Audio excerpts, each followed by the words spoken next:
En RTBC, conversemos en paz.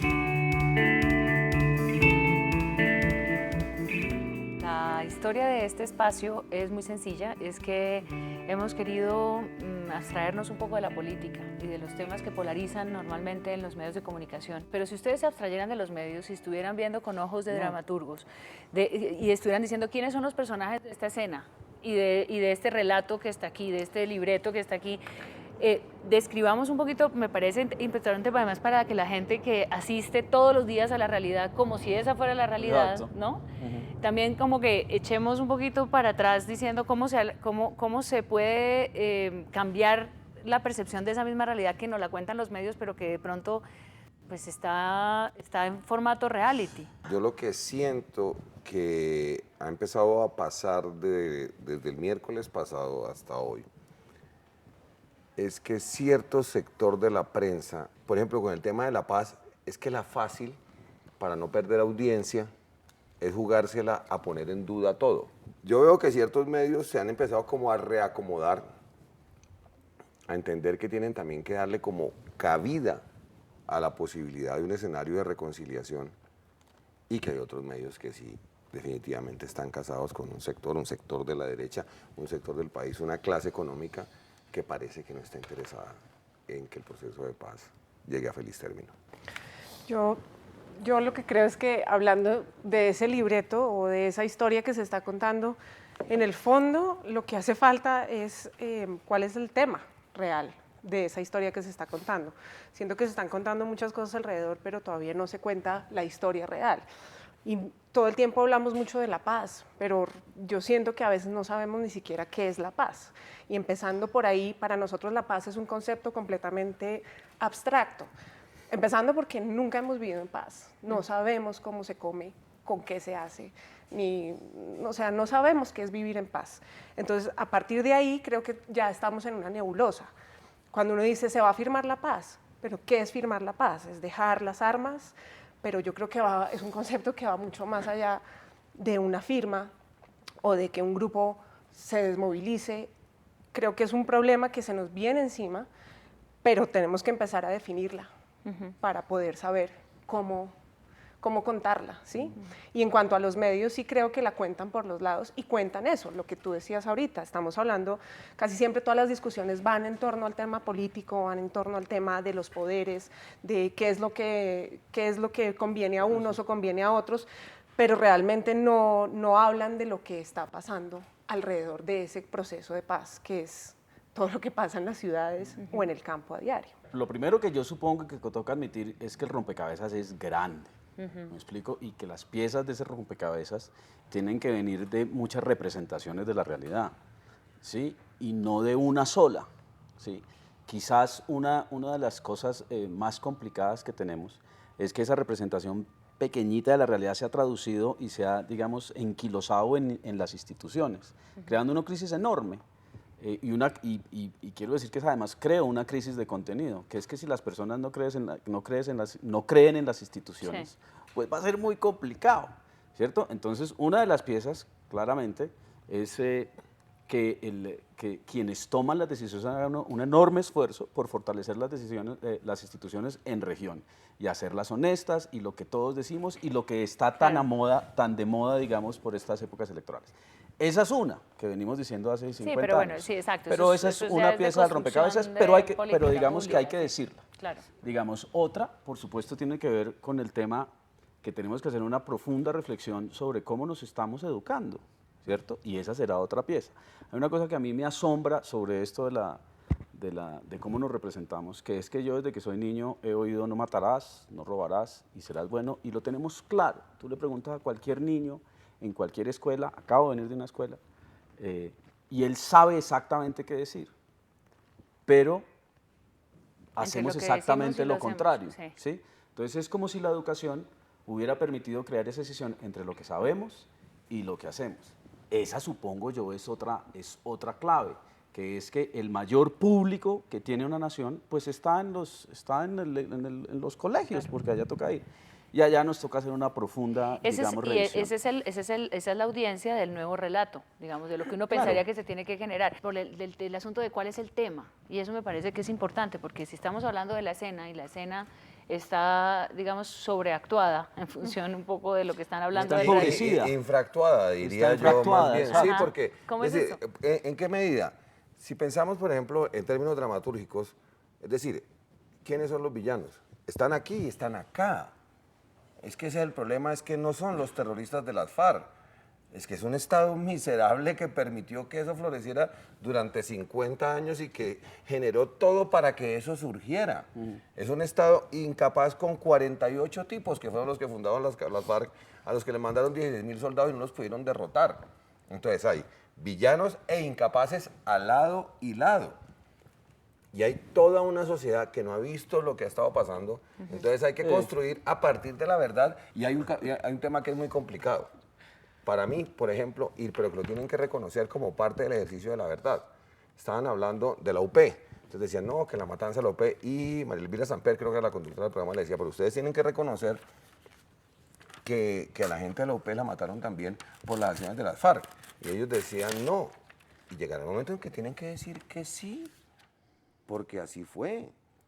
Como el gobierno tiene que reconocer que el paramilitarismo no surgió de la nada, que fue estaba en la Constitución, y ellos lo auparon.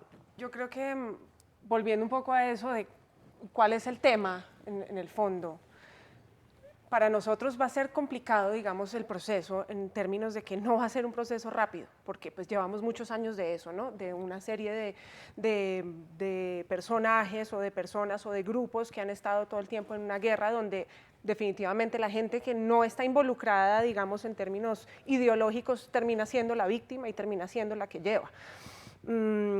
¿Eso qué ha hecho? Ha infundado el miedo, y el miedo es algo que nos ha impedido tomar acciones frente a eso, frente a esas 48 personas que después se volvieron no sé cuántos, ¿sí? Y el miedo es lo que hace, nos vuelve incapaces para enfrentar una sociedad violenta como la que tenemos. O sea, de todas maneras, los daños psicológicos que la guerra está causando y que causó y que ha venido causando durante 50 años o más, pues son daños que son difícilmente reparables y que creo que necesitan de una metodología que no sé cuál será exactamente, y en eso creo que aquí nosotros, los actores, tenemos una gran responsabilidad, que es voltear las cosas hacia el otro lado, hacia el lado de la creatividad, hacia el lado de la imaginación, hacia el lado de la fantasía, hacia el lado de volver a creer, de todas maneras, porque pues, los que vienen atrás tienen una serie de información en su cabeza que no va a ser fácil quitarla y no va a ser fácil enmendarla, digamos. Entonces creo que en esa medida lo que toca hacer es fortalecer el individuo y fortalecer la capacidad de pensamiento y saber que lo que uno piensa vale y tiene valor sobre lo que tú piensas, y que por eso no somos diferentes y que por eso podemos seguir construyendo, pero lo importante es que uno vuelva a creer en uno y que uno vuelva a creer en que en la propia libertad que uno tiene de pensamiento a partir de la creación de los otros. Es que es la manera además de vernos a nosotros mismos, la forma como se ha construido nuestro propio relato, cómo hemos construido nuestro propio relato de nuestra realidad. Pero hablando un poco de la verdad, entonces Julio plantea si aquí se ha tratado con equilibrio, digamos, la verdad de toda esta historia. Si ustedes ven la escena y llega la verdad como un personaje que entra la verdad a la llega historia, tarde. pero ustedes imagínense que Importante es que llegue. imagínense que tienen la obra y tienen el escenario y aparece un personaje que es la verdad y se instala y entra en escena y empieza a tener que ver con todos los que están en este escenario. ¿Cómo es esa verdad y qué pasa con la llegada a la historia de esa verdad? Pues Porque es una memoria. sola o son varias. ¿Cómo se construiría eso? Es que ese es el problema. Mira, muchachos como Nico y yo, Pelados. que somos un poco mayores que Caro, desmiénteme, a nosotros nos tocó crecer en una generación en la que oíamos hablar de la violencia, y para nosotros como que la violencia surge cuando matan a Jorge Eliezer Gaitán. Sí. Cuando uno entra a la universidad y empieza a mirar otras cosas, se da uno cuenta de que la violencia en este país se viene arrastrando de mucho tiempo atrás. Sí. Es decir, que en la guerra de los 1000 días para acá Eso no ha habido momentos de sosiego, de paz nunca, y siempre hemos estado en el mismo escenario. La tierra, la tenencia de la tierra contra el desarrollo de las ciudades. Y no es más, ¿entiendes? Y uno oye hablar a muchachos, eso sí, muchachos, De verdad, muchachos, de verdad. que están convencidos de que este país se desmadró en los 80, en los 70, verdad. y que antes estábamos en el paraíso. Entonces, primero que todo, yo creo que sí, debemos quitarnos esa máscara de que Colombia es pasión, que esto es magia salvaje. No, nosotros somos un país tenaz. Nosotros somos un país tenaz, un país que ha vivido una violencia con una clase dirigente y aquí se corrompió todo, hasta la guerrilla. ¿Entiendes? Es terrible. Es terrible. Pero entonces sí hay que entregar una memoria histórica que la gente sepa en qué país nació, en qué país vive. El problema es, yo no sé si, digamos, yo entiendo la pregunta, pero lo que sería sospechoso es que la verdad llegara como entrando al escenario, ¿verdad? Porque es que se ha asomado muchas veces, de diferentes maneras. Claro, pero Tampoco además vamos a también decir que nunca hemos claro. sostenido, ¿no? O sea, se asoma, mira, hace lo suyo en distintos momentos, en distintas décadas de todo esto, pero estamos en el momento definitivo. Claro, se asoma, pero no ha generado los cambios, por lo menos que hubiéramos deseado. Es más, Colombia es un país que produce mucha verdad. Es decir, creo que la academia ha hecho un enorme esfuerzo, creo que gran parte del periodismo ha hecho un enorme esfuerzo. A veces incluso el periodismo se toma la posición, con la cual muchos no están de acuerdo, de hacer justicia dado que la justicia no llega. El problema es que el asomo de esa verdad no es representado como una directriz real para toda una nación. Y insisto, tiene que ver otra vez con las instituciones. Entonces, que la verdad se asome como el convidado, hasta el momento siempre ha sido una especie de convidado de piedra, pero no ha sido como el gran protagonista.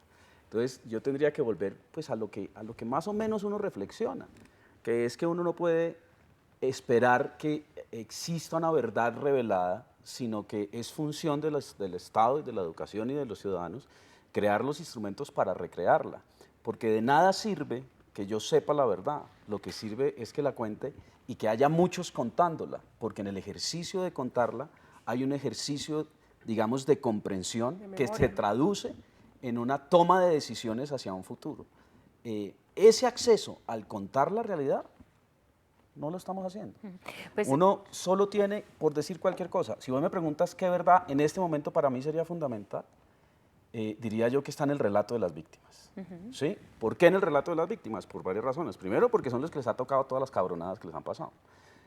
Y entonces ellos saben quiénes fueron, por qué fueron, y nos pueden decir además cómo vamos nosotros ahí. Pero además no solo se han quedado en eso, sino que han empezado a crear unas estrategias de resiliencia y de perdón. Además está en ese relato, digamos, la dimensión del futuro. Ahora, ese relato lo podemos encontrar en todas partes. Está a un clic del computador. Cualquiera que se mete al Basta Ya del Centro de Memoria Histórica podría descubrirlo. El problema es por qué los ciudadanos no la asumimos. No se interesan para eso. Que es ¿Por qué no la asumimos como un relato personal? Y esto es lo último, para que no me quede la pieza incompleta. Entonces, toca hacer un esfuerzo enorme, y esto es un esfuerzo institucional y pedagógico, para entender cómo es que nos podemos apropiar de eso. De lo que uno sabe, de lo que menciona Carolina, es que nosotros que trasegamos por los caminos del arte, sabemos que cuando la oímos, comprendemos un 10%. Pero cuando somos obligados a contarla o cuando queremos contarla, tenemos que asumir un grado de comprensión que normalmente deviene en posiciones éticas. Entonces, la gran pregunta es, ¿cómo hacemos para que todos la contemos? Y eso quizás sería una pieza de rompecabezas si es que vos quieres que llegue la verdad. Porque sería lo único que resquebrajaría ese monopolio de decir la verdad, lo que la haga múltiple y verdaderamente revitalizadora para una sociedad. Hay algo que tiene relación con lo que dice Nicolás, y es lo que yo decía, la verdad se asoma tarde, normalmente nunca llega de manera oportuna, jamás va a entrar por el lado derecho del escenario en el momento que es. Ojalá sí, y habrá momentos en los que llegará, ni por el izquierdo, ni por el centro, ni por arriba, ¿sí? Pero normalmente llega tarde, no importa cuándo llegue, lo importante es que llegue, porque a partir de eso uno puede empezar a crear esos procesos de los que habla Nicolás. Y creo que hay algo que es importante que aquí no ha sucedido y que ha sucedido en otros lugares del mundo donde la guerra también ha estado presente, porque pues uno se pone a ver, pues Europa no ha sido un continente que no haya tenido guerra, al contrario, ha sido uno de los más violentos, ¿sí? Pero allá la memoria está, y allá, si tú vas por las calles de Berlín, en cada esquina te recuerdan qué pasó y cómo pasó.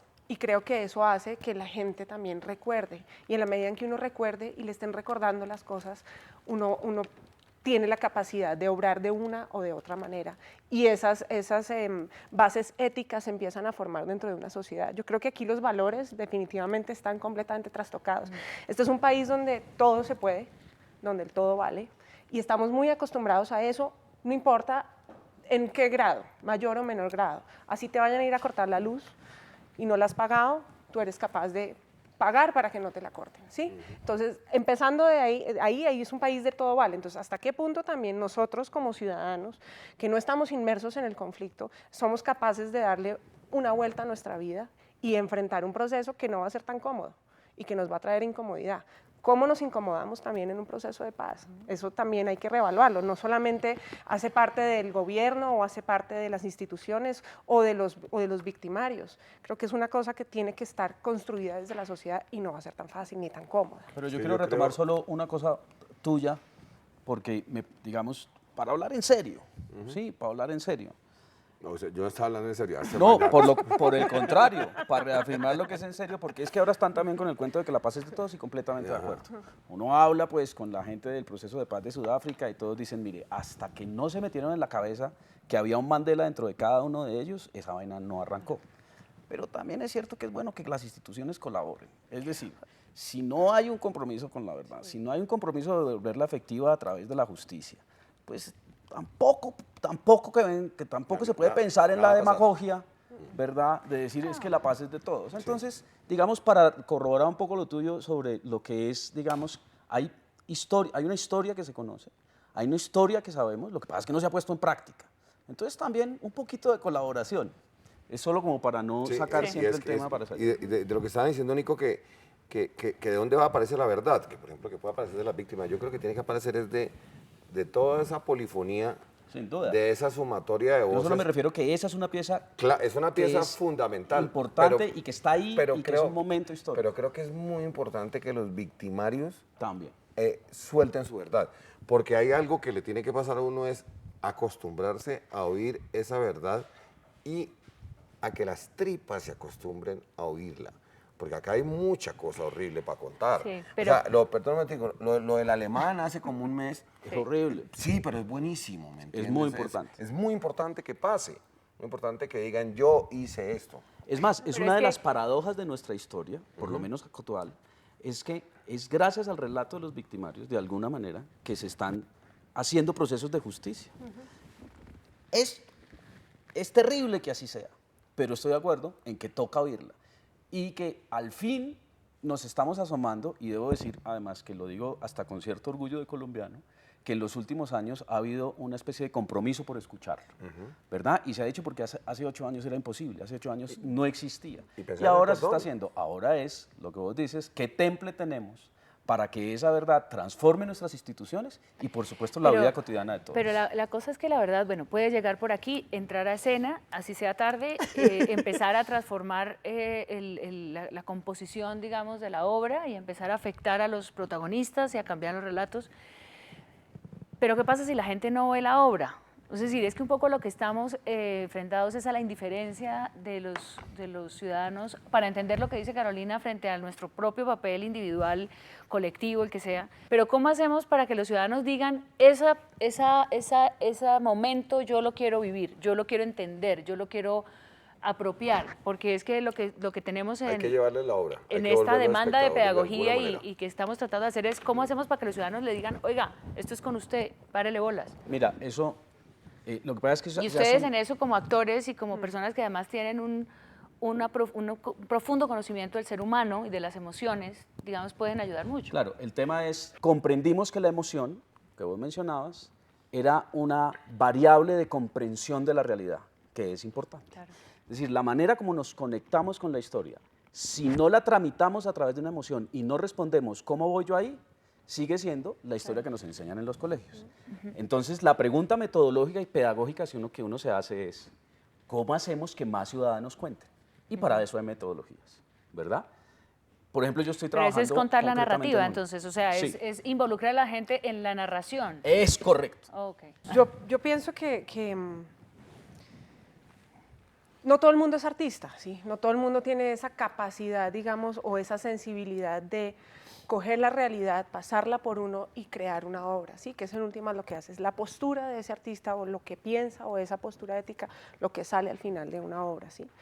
Lo que sí creo es que los procesos creativos, sea cual sea, son los que generan esa identidad de la que yo hablaba antes, ¿sí? Es la identidad, o sea, es cómo conocerme, cómo saber quién soy para poder tener una postura frente a la vida, frente a lo que me pasa al día a día con mi mamá, con mi papá, con mi familia, con todos. Como dramaturga, lo que yo hago es tratar de alejarme, y hay dos maneras de hacerlo. Uno puede o alejarse, digamos, de lo evidente, de lo obvio, o acercarse de frente, como las obras que de alguna manera hace Nicolás o las que hace Fabio Rubiano, que son obras que van de frente con una postura política y con una información. En mi caso, lo que yo hago es cuáles son las consecuencias de una guerra o cuáles son las consecuencias de un maltrato, por ejemplo, a una mujer en temas femeninos, que hablando de la guerra también, las mujeres somos las que hemos llevado la peor parte, pero también somos las salvadoras, y yo sí creo que somos las que tenemos que implantar la semilla para que esto siga creciendo. Ya nos están cascando. No. ¿Para qué? Pero sí. Que se sintieron cascados. O sea, No. Dijo explícitamente, somos las mujeres las que, o sea, fuimos excluidos sistemáticamente. Pero No, hacen parte, pero Sí, somos fundadoras, somos parte. somos la tierra, la Pachamama. O sea, estamos partiendo de un principio de exclusión. No, de combinación, que es diferente, bueno, ok. de trabajo en equipo. Pero entonces lo que yo hago es, a través del humor, por ejemplo, que es una manera que creo que acerca mucho a la gente, es contar una historia de un drama, pero exponiéndola con humor, que lo que hace es que la gente se ría, pero a la vez cree una identificación y de esa manera también hacerle entender a la gente. Entonces yo sí creo que hay muchas maneras creativas de que la gente entre en esas narraciones o en esas narrativas que van más allá del teatro, pero también está la música, también está el deporte, que es otra manera de sacar adelante ese tipo de, sí, es como capacidad de mirar hacia otro lado y entender que lo malo que pasó puede crearse y transformarse en algo que puede ser bueno y que puede generar un movimiento social de alguna manera. Y creo que eso es algo que no estamos haciendo en Colombia. O sea, lo que siempre hemos hablado es que el arte en Colombia es el que tiene menos presupuesto, la cultura tiene menos presupuesto, el deporte se lleva gran parte de ese presupuesto cultural, pero que debería haber de todas maneras ahí sí una intervención de la institución para que esa plata que antes se invertía en el conflicto se empiece a generar en otras cosas. Sí, porque además, bueno, no. No, es que yo quiero coger la parte final de Caro del tema del deporte como para pensar en la cuestión, uno, del impacto de la narración, de cómo narrar. Pues cómo narrar eso es un asunto de cada cual, pero yo lo planteaba algún día y es el tema de que muchas voces se puedan oír, se puedan escuchar y se puedan oír las verdades de verdad y plantear ya un compromiso serio con el perdón, porque es una cosa muy delicada, pero si esta sociedad no tiene la capacidad de perdonarse, si nosotros, o sea, este man mató a tantos, sí, bueno, ¿y qué? ¿Qué vamos a hacer? Entonces, porque la gente está pensando es en el castigo y todo eso, ya la forma es algo que va a encontrar cada cual. Por ejemplo, en mi caso, a mí ya, por mi pulsión natural, todo así sea muy dramático, se me vuelve una cuestión de humor, porque además creo que es nuestra naturaleza, es como reconocernos en ese sentido. Pero ya a nivel de difusión creo que sí tenemos que aprenderle mucho a las campañas deportivas, como cuando llega el Mundial todo el mundo se monta la camiseta y hay que buscar la manera de que la gente se monte la camiseta. Nico hablaba, por ejemplo, del teatro de los 70, pues eso era un teatro absolutamente militante, que estaba construyendo militancia. Yo efectivamente casi que soy hijo de esas incursiones del Teatro Libre y de otras organizaciones teatrales en Tocaima. Hasta cierto punto, hasta cierta fecha. Claro, digamos. cuando aparecieron en Tocaima, empezaron a aparecer y entonces uno veía y uno estaba, porque además ellos no estaban hablando, no estaban construyendo el relato, estaban todos los grupos lo que estaban era soñando el futuro. Porque en las obras de los 70 en todos los obreros eran triunfantes. En la realidad, en todos estaban presos y acabando los sindicatos. Sí, fíjate que, por ejemplo, en estos días, ayer estaba yo trabajando haciendo un video para una gente de un sindicato y ellos están tratando de captar afiliaciones tener nuevos miembros y es a partir de vender una imagen distinta a la que la prensa y ellos mismos han vendido de sí mismos durante todos estos años. De ellos mismos. Ellos mismos, claro, Claro. porque, por ejemplo, uno iba antes y los videos eran solo marchas y marchas, le digo yo, pero pues es que si la gente se metió en el sindicato para marchar, no era como para mejorar sus condiciones laborales. Y ellos, por ejemplo, en la convención colectiva me llamó mucho la atención que no tienen un puño, sino un par de manos que se estrechan. En RTVC, conversemos en paz.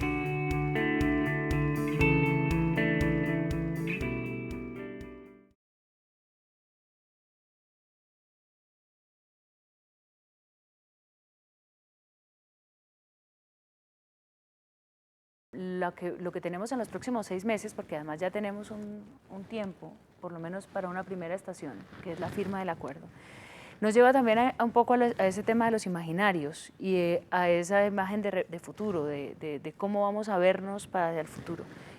El tema de la firma a mí me llama mucho la atención porque siempre me pregunto qué pasa ese día y cómo se representa ese día. ¿Cómo se ven a sí mismos los colombianos y cómo se ve a sí misma esta sociedad en ese día? ¿Se ve como una oportunidad de cambio? ¿Se ve como un día de condena? ¿Se ve como un día de fiesta? ¿Se ve como un día de pasar la página? ¿Cómo se ve ese día? Si ustedes Todas las pudieran, anteriores. si ustedes tuvieran, por eso, pero si ustedes tuvieran un poco les entregaran la tarea de hacer el guión para lo que puede pasar en esta sociedad ese día, ¿qué se atreverían a pensar? Yo no soy dramaturga, pero tengo ideas. Sí, no, hay muchos, hay marchas, ¿verdad? Esas marchas son acuerdos sociales que se dan en el momento. Creo que ese día se podría celebrar si somos suficientemente hábiles para comunicarlo y para comprenderlo. Podremos decir que podemos sentir orgullo de haber llegado a una firma. Es decir, que los colombianos ese día tendríamos que empezar a decir que amamos la negociación y odiamos la guerra. El tema es que no hemos podido salir del amor que tenemos por la guerra o de los intereses que algunos tienen en la guerra, lo que sea. Entonces ese día yo me imagino que si es como yo lo pienso, no sé cómo va a ser, pero ese día es en que los colombianos pueden decir, mire hermano, se firmó esto, tenemos que tener un orgullo porque en esa mesa hubo una negociación muy difícil, pero es un logro, ¿sí? Y es un logro que nos está demostrando una cosa, que debemos cambiar de chip y pasar de una infatuación por la guerra en la que pensamos que es fácil y la solución de algo, y empezar ese día a decir, desde hoy me comprometo a odiar la guerra y a enamorarme de la negociación, así la negociación sea más difícil. Y esto nuevamente tiene que ver con un tema educativo, que es que en general nuestra educación nos ha enseñado a amar un resultado sin considerar las recompensas que hay en la mediación para alcanzar ese resultado. Y más adelante a mí me gustaría intentar responder más concretamente cómo es que se piensa una pedagogía para este tipo de cosas. Pero la puesta en escena que yo diría es, esto es un comienzo en el que dejamos atrás una lógica de guerra para intentar una lógica de negociación permanente y en la que vamos a privilegiar ese proceso sistemático de negociación porque al final es mejor, voy a volverme poético, una letra que una bala. Dale.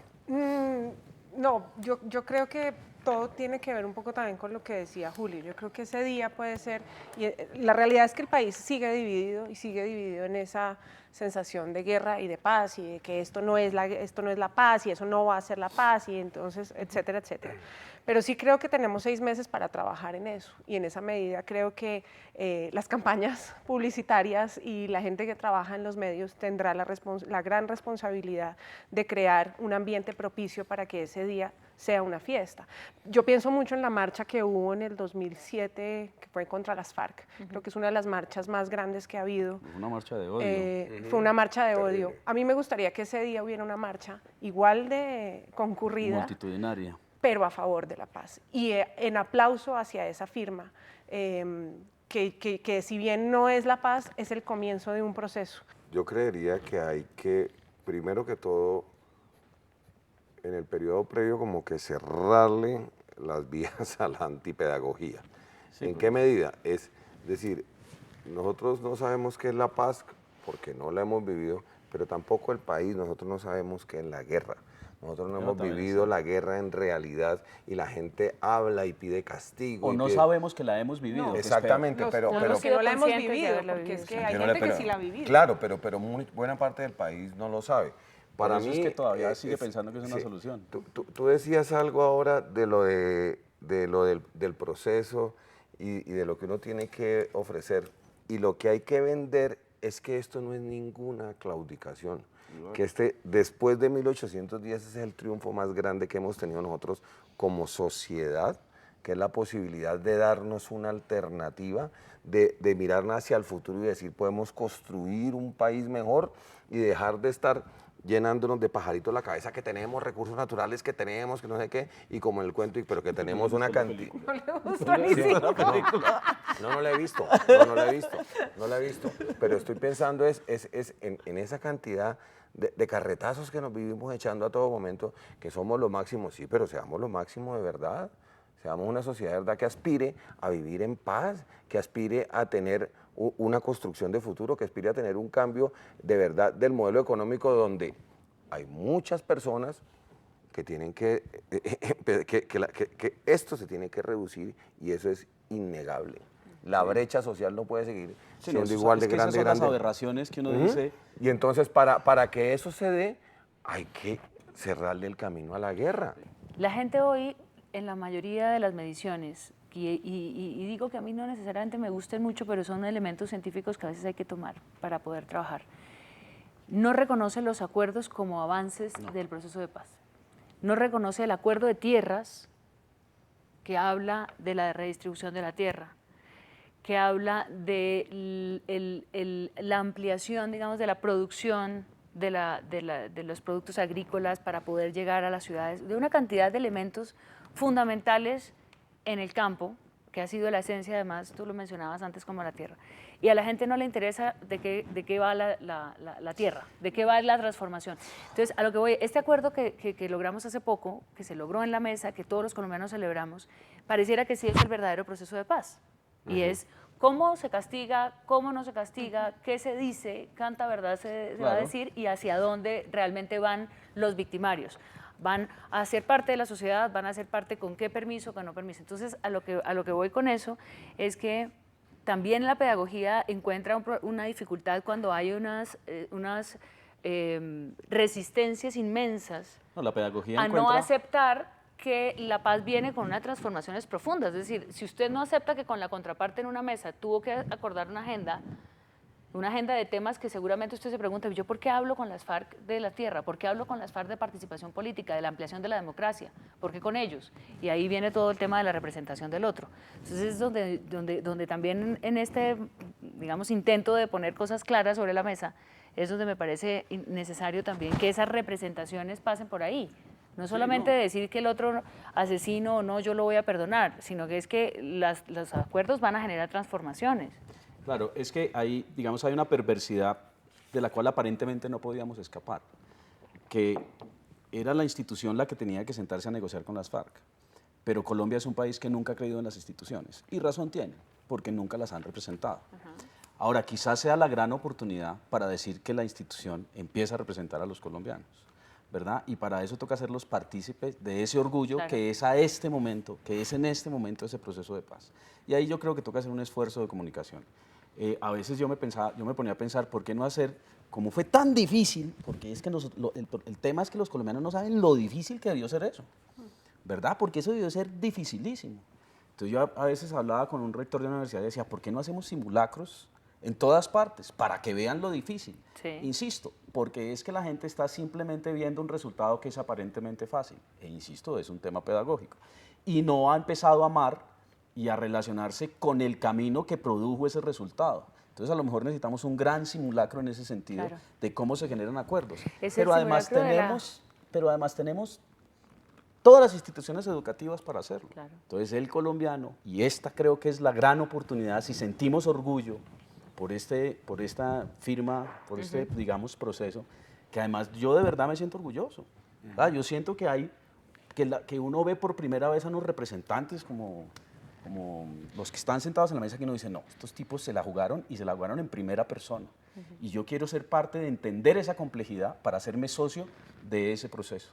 Stanislao Zuleta decía, pues no vamos a salir del conflicto porque es nuestra naturaleza, pero sí podemos cambiar de conflicto. Sí podemos cambiar el libreto. Y es decir, no es un tema de que la paz nos llegue por revelación, sino que la podemos empezar a tramitar de otra manera. Y la primera prueba de que eso es posible es este proceso de negociación. Es como el primer pasito. Creo que toca hacer un esfuerzo para que los colombianos se asocien a la complejidad y al amor que hay por la negociación y no por las salidas fáciles. Yo creo que lo que pasó en La Habana es una muestra un poco también de esto que estamos haciendo y de lo que ustedes hacen con este programa, que es la capacidad de dialogar, la capacidad de poner sobre la mesa una serie de cosas, entender cuál es el punto de vista de cada persona y de esa manera entender también cuál es la realidad que vive, porque no todos vivimos la misma realidad y en esa medida ahí es donde empezamos a chocar, porque definitivamente uno trata de salvar o de defender lo que tiene enfrente o lo que lo rodea. En esa medida creo que el hecho de haber dialogado y haber podido llegar a un acuerdo, que no es fácil teniendo en cuenta toda la historia que hay atrás, pues hay una ganancia. Yo creo que parte de nuestra responsabilidad como individuos de Colombia es empezar a hacer un cambio en serio, por ejemplo, en el lenguaje. Lo que hablábamos ahorita, empezar a resolver esos... Dignificar al enemigo. Dignificar un poco al enemigo y dignificar la lengua, o sea, la manera como nos tratamos, la manera como nos decimos. Dejar un poquito al lado ese odio, es que nos odiamos con odio jarocho, como dicen por ahí. Antes de venir estábamos leyendo como la base fundamental del nacimiento de las Naciones Unidas, entonces hay una frase que más o menos dice que la guerra está en la mente de los hombres, y que para acabar la guerra y hacer la paz hay que transformar de alguna manera también lo que está en la mente de los hombres. Y el lenguaje es el testimonio de esa relación que tenemos con la realidad. Para los indígenas la lengua es muy importante, la manera como se comunican es muy importante y nosotros de alguna manera lo hemos perdido. Y ya para terminar eso, también sigo insistiendo en el papel de la mujer. No, pero si yo estoy a favor tuyo. Yo estoy a favor tuyo, lo que no quiero es que estés en contra mía por ser hombre. No, sí creo que la madre, la mujer, tiene también una responsabilidad fuerte de criar a sus hijos en torno al amor, ¿no? Y el amor es en últimas lo que va a generar que esas familias que han sido destruidas por la guerra logren pasar ese umbral de dolor y salir adelante y entender que hay otras maneras. En RTVC, conversemos en paz.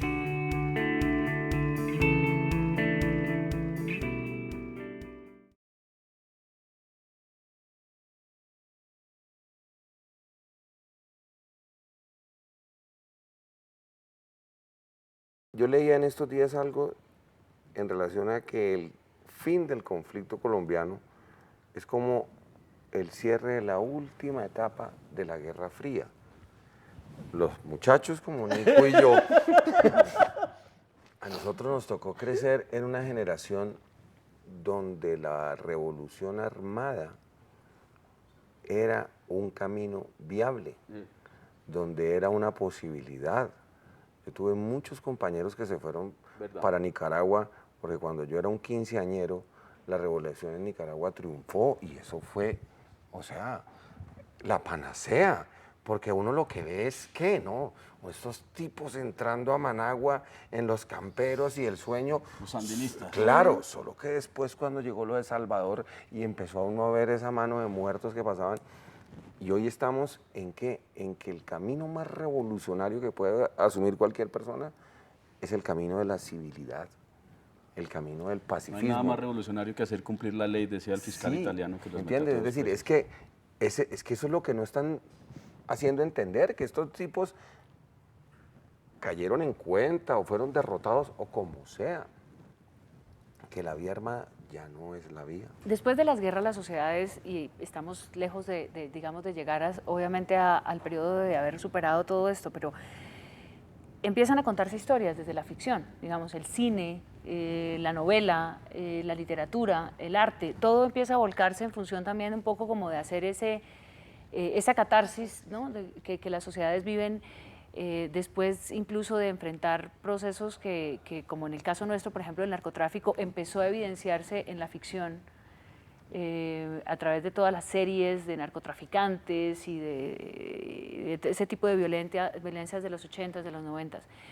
Cuando seguramente faltan muchas películas y muchas novelas y muchas series por contar de todo esto. ¿Cómo va a ser ese proceso creativo? Porque es que me parece interesante pensar cómo desde la dramaturgia, desde la ficción, desde la escena, ustedes pueden o el país va a asistir, ¿de qué manera sirve eso? En términos generales, las obras de arte son testimonios muy importantes en la medida en que se mantengan en el tiempo, pero en general no hacen cambios sociales. Y quiero contar una anécdota rápidamente con una escritora que se llama Jane Taylor, que es una sudafricana, que hace una obra acojonante, que se llama Ubu Rey en la Comisión de la Verdad. Es una obra de un poder absurdo. Y después yo me senté a hablar con Jane Taylor y le decía, Jane, el problema es, ¿sirvió la obra? Y le comentaba a los actores. Y decían, pues no, pues en realidad no. Y dice, ¿hoy qué preferirías? ¿Volver a montar la obra o que muchos montaran la obra? Y le preguntaba a Jane, Jane, ¿tú por qué no eres racista? Y decía, a lo mejor, por como he tratado de contar esta historia tantas veces, he generado una comprensión de ello y he devenido en una posición ética. Entonces creo que sí, que esas maneras de construir el arte que involucran la emoción como un factor de comprensión, incluida la relación con la historia, sí haría una masa crítica que logre acuerdos. El arte a veces abre huequitos en la pared, pero a veces también, y sobre todo en sociedades desiguales como la nuestra, se restringen a un grupo muy pequeño. Todos los ciudadanos tenemos derecho al arte. El arte es un derecho, y no me refiero al acceso a las obras, me refiero al arte como una manera fundamental de relacionarse con la realidad. Toda esa cosa de la inspiración, eso, a mi juicio humilde, es un invento de alguna manera del mercado, claro, pues ¿cierto? Sí. Pero tenemos todos los ciudadanos yo derecho he querido ser actriz, pero a mí no se me ha dado la... yo solamente quiero preguntar si tal vez esa persona, no sé, hasta qué punto de verdad esa obra que tú dices que no funcionó, no sirvió, hasta qué punto de verdad sí sirvió. Yo sí creo que hay algo del arte que transforma. Hay algún espectador, yo lo he vivido cuando soy espectadora de algo que me sorprende y que es capaz de darme un entendimiento diferente de la realidad, y en esa medida me transformo, y ha sido a través del arte. Ahí es cuando yo creo que ese ejercicio artístico sirvió, no solamente para el que lo hizo, sino también para el que lo está viendo. Hay obras de arte pictóricas que son probablemente abstractas, pero hay algo que se genera con eso y que transforma. Entonces yo sí creo que lo que no hay que pensar es que el arte o la cultura, no, digamos que el arte tiene un deber pedagógico de enseñar o de transformar, no hay ningún deber. Sí tiene el deber de explorar la condición humana y de hacerse bien. Claro, y es precisamente eso, que el artista tiene la capacidad de poner un punto de vista sobre lo que le produjo esa inspiración de la que habla Nicolás, ¿sí? O sea, cómo transformé esto y lo convertí en una pieza artística. Pero yo sí creo que en la potencia del arte, y yo sí creo en la potencia transformadora. Pero digamos, si se cuentan historias de reconciliación, ¿se genera ambiente de reconciliación? Depende cómo la cuentes. Si se cuentan historias de perdón, ¿se reflejan ejemplos de perdón? Si se cuentan historias de alegría, ¿se generan cuentas de alegría? No necesariamente. Yo pongo la historia sobre esto, porque dice, si se generan cuentas de narcos, entonces se sube el tema de narcos. Es falso. También depende desde dónde lo narres. Sí, no, pero narrar una historia de narcotraficantes que es una representación de la realidad, pero ¿cuál es el punto de vista de ese creador sobre eso? Ahí es donde yo sí creo que pero yo no creo, es decir, yo creo que no se le deben poner restricciones a la persona que va a crear. O sea, la persona que puede crear, porque acá por nadie está hablando de restricciones, es solo pensando que puede venir. No, claro, si acá empezaban a decir en una época, no, que es que ya han contado demasiadas historias de narcos, falso. No se ha hecho la gran historia. Estoy cansado de oír las historias de las víctimas. Ya, falso. O sea, eso es lo que hay es que... Ni siquiera habíamos empezado a contarlo. Lo que hay es que, por el contrario, estimular que empiecen a eclosionar ese montón de historias que pueden haber, por ahí escondida. Yo te contaba, Nicolás, Sí. que la memoria en estos días me trajo, que fue una crónica de Juan José Hoyos del año 83, antes de que el paramilitarismo se instaurara ya como fenómeno, como organizaciones de autodefensa, y se empezaba a hablar del MAS, y él escribió una crónica llamada Los muertos fuimos 5.